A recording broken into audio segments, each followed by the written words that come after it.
Welcome back to Pokemon episode summaries. Today, I'll be doing episode 464, The Unbeatable Lightness of Seeing. The episode begins with Ash having just lost against Brandon in his second battle against him in the Battle Pyramid. And after this, Ash and the gang decided to go rest in the hot springs in the Pokemon Center. And Ash sat reflecting on his loss, while more hot water was poured into the hot spring with a Gyarados statue attached to the wall. Max asked Ash what the fuck he was gonna do to train before his next rematch with Brandon, and wondered when he was gonna train anyways. Ash admitted that he didn't know how to train himself and his Pokemon, and he didn't know when to start training either, because he didn't want to wait too long to start training, or train too soon. He just wanted to keep reflecting, and tried to recall Brandon's words, saying the thing he needed to teach himself was to work better with his Pokemon, or some fucking shit. Brock and May had actually got out of the hot springs a while ago. May was currently inside the Fennel Valley Pokemon Center's contest hall, also having a hard time, really taking her loss against Soledad in the Grand Festival hard, and Ash's recent defeat against Brandon had only made her remember this defeat more, and she just couldn't get out of her head. She even decided to go and call Norman and Caroline to get back Beautyfly and Skitty from them. And she did in fact do this, and they sent them over using a Pokeball transfer machine they recently got in their house. But even when Skitty and Beautyfly tried to play with her, with Beautyfly flying over her and Skitty playing with her in her arms, May was not cheered up whatsoever. Scott and Brock were observing May with her Skitty and Beautyfly, and noticed that May wasn't feeling well, and knew that it was likely because of her loss at the Grand Festival. And Scott speculated that she was perhaps worried about how her battling style was a lot like Ash's, and Ash had just lost, so she figured that maybe taking Ash's battle strategies wouldn't really help her out. And Scott also speculated that the more experienced a person was, the more obstacles they had to evade. Basically, May had done so much in terms of contests that it was only going to keep getting harder and harder for her the better she got, because the better you got, the tougher opponents you faced. Eventually, Skitty and Beautyfly actually managed to catch May's attention and snap her out of her bad mood, and she decided to burn off her bad mood by practicing her move combinations, as she told Skitty to use Blizzard, and then had Beautyfly control the Blizzard and move it everywhere with a Psychic. And this combination goes well, as the Psychic and Blizzard combine with each other to create a blue horizontal snow tornado, but May was hard on herself and didn't think that it was good enough. Just then, Ash and Max arrived and greeted Skitty and Beautyfly. Pikachu did as well, although they were shocked to see Skitty and Beautyfly because, they thought May had left them in Petalburg City, although May explained that her mom Caroline decided to send Skitty and Beautyfly over to May's team because Beautyfly had learned Psychic, so she figured May could use it to her advantage, and she didn't want Skitty to just be there on its own, so she sent Skitty there too, and May eagerly obliged because she wanted to spend some time with Skitty and Beautyfly and train with them, since she hadn't done so in a long time. Speaking of training, Ash asked how training was going, with May admitting that it wasn't going very well because she didn't really have much motivation to train since she had nothing coming up, and she didn't feel as though she could get her combinations right. May asked Ash how his training was going, and Ash confirmed that his training wasn't going well either. He didn't know how to even train and what he should train anyways. So Max got an idea, suggesting that May and Ash should battle each other as practice, since both May and Ash were struggling with finding out what to do. Ash thought this was a great idea, although May adamantly refused, much to Max and Ash's confusion, because if she wanted to train and she couldn't, they didn't understand why she wouldn't train. May was in the midst of explaining that she felt like she had to overcome her inability to train on her own, and she also thought that Ash was too powerful for her to train against him effectively. He would just beat her ass. While she was explaining this, though, she was cut off by Professor Oak arriving, which confused Ash and the gang because Oak was carrying this huge bag of shit, and as he came down the steps, he said that this bag of shit was for Ash, and he then led Ash and the gang to the lobby of the Pokemon Center so that they could unpack it all. Oak was only able to place the bag on the table, though, when he got recognized by several trainers, including one with a Tyranitar, one with a Bellsprout, one with a Nursery, one with a Smeargle, and one with an Ampharos. Oak then gets out a large roll of paper from the bag after greeting everyone who recognized him with a peace symbol, explaining that when all of Ash's Pokemon found out about how he was struggling to defeat Brandon after Oak told them, they decided to do something to show their support to him. Ash was amazed already, but was even more amazed when Oak specified that it wasn't just Ash's Pokemon who did some stuff to support him. Several of his friends had done stuff too. First, he reveals what his Pokemon had done for him, when he rolls out the piece of paper to reveal a banner made by all of Ash's Pokemon and Tracy. Ash and the gang were amazed seeing the banner, realizing that each of the prints on the banner were from each of his Pokemon's paws. Basically, every single one of his Pokemon had put a different paw print on the banner. Amazing Max that Ash had no trouble at all identifying each of his Pokemon in Oak's Lab's prints. He could do every single one. Even May, Max, and Brock had trouble identifying them when they were examining the banner. Oak then rolled up the banner to give Ash his next gift, when suddenly Scott arrived, who was taking a little break outside, but now he was back, and he greeted Professor Oak, and Oak greeted him back, thanking Scott for guiding Ash through the battle frontier. Also, they celebrated that this was their first time meeting. Next, Oak gives Ash his second gift, being a package from his mom containing some of his favorite home cooking that she made. And next, he also gives Ash a special lure sent by Misty, a fucking lure of herself. She made a replica just for him. Ash and Pikachu unironically thought the Misty lure was very well designed, while May, Max, and Brock remembered all their adventures with Misty. Oak then gives Ash his last gift, being a postcard from Gary, much to Ash's shock. Ash questioned what was on the postcard, because he didn't recognize the area, leading Oak to clarify that the place shown on the postcard was from Gary's current base of operations for his Pokemon research as a researcher, the Sinnoh region. Yeah, that's right, a new region, and Ash didn't know this, but this was also the region where Weavile and Chatot originated from. As Ash and the gang examined the postcard from Oak, and really admiring the Sinnoh landscape, Oak clarified that the Sinnoh region was north of Kanto. Ash, being reminded of Gary, had a vision of him and Gary interacting, and Gary telling him that a loss should never get him down, especially since Ash was able to defeat Gary before. And Gary would hate to have wasted his time and lost to a person that would just gave up shortly after beating him. Ash then awakens from his vision and reveals that the vision he just had revealed to him what he had to do to defeat Brandon. He just had to work extremely hard, and declared that once he did, he would never lose to Brandon ever again, regaining his confidence. At first, Brock, Max, and May just thought Ash was going insane after all the losses, but they saw he genuinely meant that he was going to win as he cheered this. And Scott and Oak clarified that they would give Ash any support that they could, so long as he kept training. And Ash promised to train so long as Pikachu was by his side, and Pikachu agreed to train. So the two of them did many pre-victory poses to get themselves hyped up. To celebrate Ash's new determination and future win against Brandon that he was now sure of, Professor Oak recited a brand new poem just for Ash that was filled with advice on how to actually beat Brandon, at least from what Scott had told him in these last couple seconds. While Oak was in the midst of explaining this, though, the Nurse Joy from last episode, because, she ran this Pokemon Center, overheard Oak and was very happy to see Oak in her Pokemon Center, as Oak was another person that she really looked up to. So she immediately ran up to him and asked for his autograph, asking him to sign one of Oak's poetry books that she had bought. Oak gladly signs the book, while Scott watches, much to Nurse Joy's delight. Ash was now more confident than ever after Oak's little poem there, and was now determined to train to beat Brandon. Despite May seeing Ash's spirits lifted and seeing him confident again, May's mood wasn't really improved whatsoever. She still felt stuck and wished that she could feel nearly as good as Ash right now. However, her thoughts were broken when she spotted Roselia and Drew walk in. First, she just saw Roselia walk in, but she instantly recognized it as Drew's, and Drew approached Ash and the gang and admitted that he was surprised they were all in Fennel Valley. Despite Drew being surprised to see the Ash and the gang, he was relatively happy to see May after the Grand Festival, and was about to ask her what she planned on doing next, when suddenly Nurse Joy got super overexcited at the fact that she was seeing yet another one of her idols, Drew. She never thought she would see this many of her idols in one day, and immediately rushed up to Drew, begging him for an autograph as well, as she showed him several pictures of the different contests that he performed in with all of his different Pokemon, such as Absol, Roselia, Masquerain, and Flygon. Once Drew had signed Nurse Joy's pictures, Drew suggested that he and May should go inside the contest hall area in the Pokemon Center that Nurse Joy had mentioned. So May and Drew decided to talk in there by the little makeshift judge table, and while Drew petted his Roselia, May admitted that she was shocked to see Drew, because she was just thinking of him when she was thinking about what to do next. Drew was surprised that May was thinking of him, although May tried to brush it off as just nothing special by mentioning Ash always talking about his rivals, so her thinking about them was nowhere near as involved. Drew changes the subject a little bit, asking May how she was holding up after her recent loss in the Grand Festival, and May lies that she was doing okay, although Drew was not an idiot. He saw right through May's lie. Despite Drew knowing this, he was stopped from pointing it out because May asked what he had been doing since his loss at the Grand Festival, with Drew stating that he had been focusing on making sure his Pokemon were taken care of, even bringing them a new friend, revealing to her that he had caught a brand new Pokemon to join his team, although May didn't react much whatsoever when he said this, so this just cemented to Drew that May was still focusing on her loss against Soledad and wasn't able to get past her defeat. And he finally mentioned this to May, and Drew also came to the correct conclusion that the reason why May was really stressing about her loss to Soledad was that she had discovered her weak point and how she could be beaten, and now that she discovered her weak point, she didn't know if she should even continue and bother with being a coordinator anymore, instead of focusing on trying to overcome her weak points. Drew asked May to confirm everything he just said, and May embarrassingly nodded, admitting that Drew was right. Drew then suggested that the two of them have a Pokemon battle, suggesting that it would make May feel better and help clear the air after the tension of the Grand Festival, although May was hesitant until Ash, Brock, and Max showed up and told her to go ahead and battle, adding that it would give her mind a much-needed rest, and it would basically allow her battle instinct to take over, as opposed to her overly critical mind. May was still surprised that everyone was so adamant on her battling, but she decided to accept. So Max suggested that Oak and Nurse Joy should be the judges for the battle, and Max, Ash, and Brock were about to go off and get them.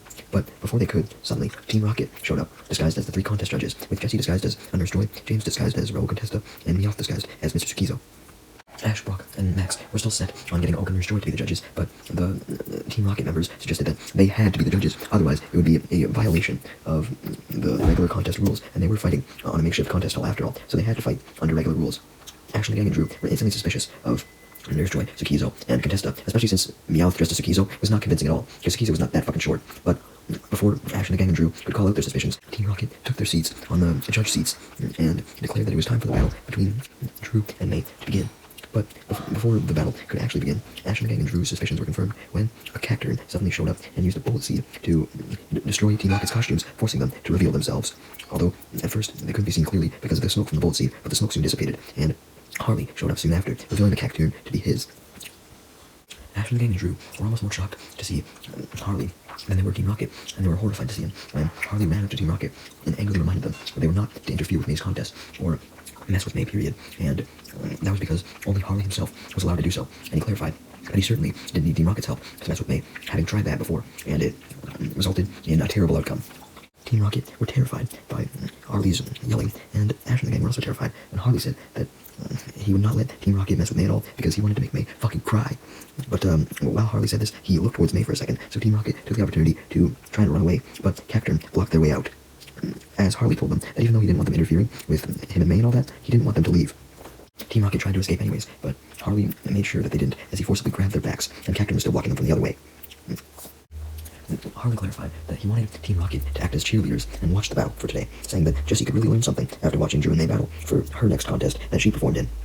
However, Ash and the gang and Drew didn't trust Harley and assumed that he wanted Team Rocket to stay so they could mess with the battle or some shit, and questioned how Harley had even heard about the battle, although Harley said he just came in the Pokemon Center and heard about it, and assured everyone that he would not do anything bad. Scott, Nurse Joy, and Professor Oak had heard the ruckus, so they came into the contest hall, and Ash and the gang immediately called them over.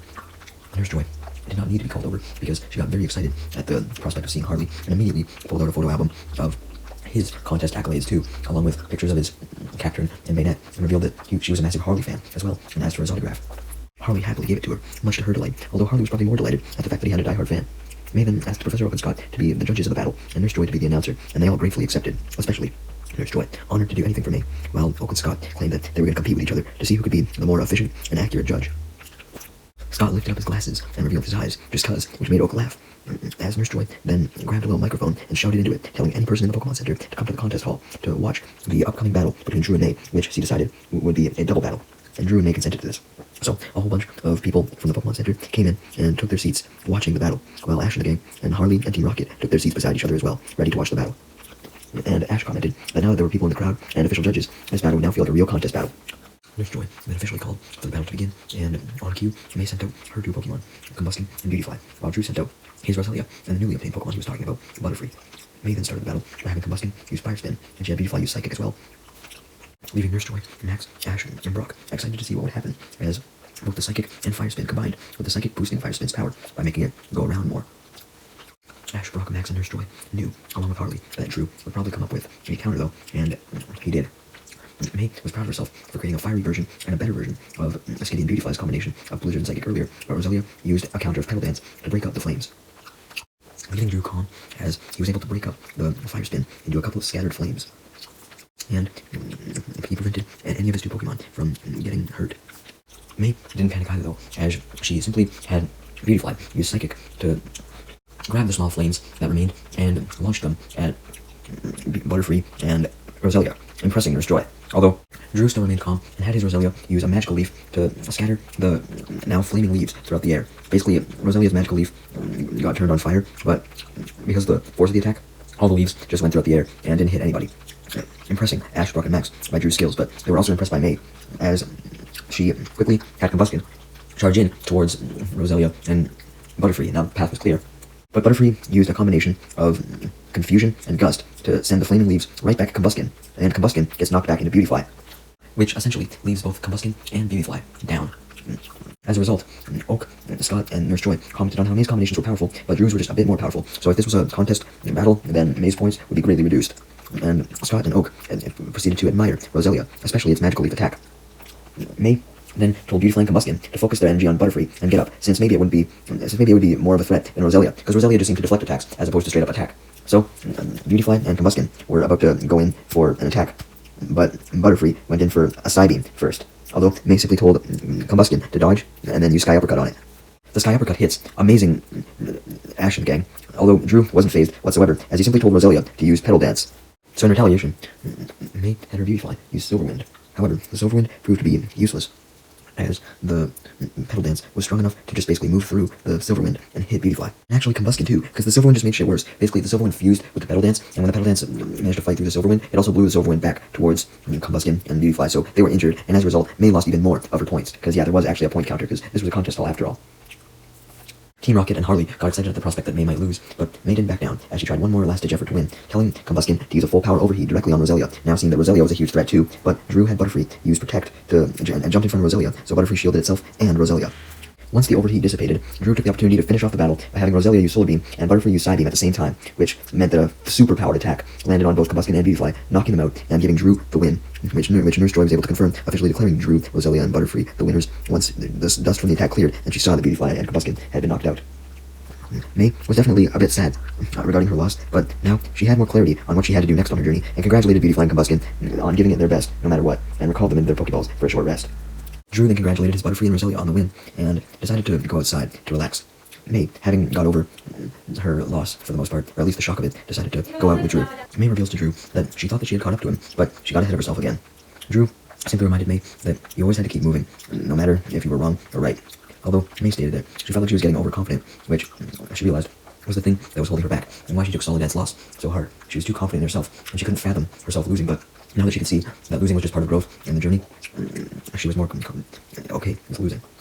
She then revealed that her battle with Drew made her realize one more thing, which was that she needed to find her own unique battle style, like Drew always attempted to do, so that she could show off her Pokemon much better, and in a way that was unique to her. Drew was actually impressed with May being able to do this much self-reflecting, so he decided to actually sit down with her as opposed to stand. Then May asked Drew what he planned to do next, leading Drew to reveal that he was planning to go to Johto to participate in Johto contest there, and confirmed that Soledad would be going to Johto to do the same thing too. It was then revealed that Harley had been eavesdropping on May and Drew's conversation, and he revealed that he would be going to Johto to participate in Johto contest too. May was thinking about going to Johto if Drew and Soledad were going, but now that Harley was going, she was legitimately less enthused to go. Harley then turned to Jessie, who was standing with James and Meowth by him, and asked if Jessie planned to go to Johto to compete in the contest as well. But Jessie said that she couldn't, since she was still in Team Rocket, and Team Rocket was more important to her, so she couldn't go to Johto. This absolutely infuriates Harley, as he questions how the fuck Jessie could put being Team Rocket and their loser evil activities over participating in contests, which in turn angers Jessie as she tries to defend herself and send out her Viper to attack Harley, but before she can, Harley sent out his Cacturn and had to use Bolt Seed on her, James, Meowth, and Wobbuffet, sending them all blasting off, with Wobbuffet being blasted off last, much to Team Rocket's frustration. Harley then recalled his Cacturn into its Pokeball, and Harley suggested that May should go to the Johto region as well, and he, May, and Drew should all go together. But May and Drew were against this idea, not wanting to go with Harley, so they declined. So Harley simply ran away as fast as he could, declaring that he would get to the Johto region first if they didn't want to come with him. Just then, Ash, Brock, and Max came out, along with Oak and Scott, seeing the dust that Harley had kicked up, and they came out because of Team Rocket's blast-off that they heard, and May explained that it was Team Rocket's blast-off, and confirmed that Harley was actually the one who blasted them off. And just then, Drew decided that it was time for him to go to Johto as well, so that Harley couldn't get too ahead of him, and told May that the next time he came across her, he wanted to see her new battle style. With that, Drew said goodbye to May, and May said goodbye to him, and May thanked Drew for all of his help. Once Drew was gone, with Oak, Scott, Brock, Max, and Ash just watching, Max asked where the fuck Drew was going. Anyways, so May revealed that Drew was going to the Johto region. Hearing about the Johto region brings back good memories, as he remembered he, Brock, and Misty traveling all throughout Johto. Brock then suggests that Drew and Harley were destined to meet May out by this cliff to help her overcome her problems, and May confirmed this, saying that she was not confused anymore and knew what she had to do with her future. Oak agreed with Brock and asked May what she planned to do with her future, leading her to say that she was planning on finding her own battle style. And she said that Ash should make sure to refine his own battle style, so that her battle style could be even further differentiated from his, and wished Ash good luck for his rematch at the Battle Pyramid. The episode then ends with Ash and May listening thoughtfully to a poem that Oak came up with about them and their future pasts, that basically detailed Ash getting over his losses to Brandon and winning in his newest rematch, and May getting over her loss to Soledad and preparing to participate in future contests, no matter where that was, Johto or somewhere else.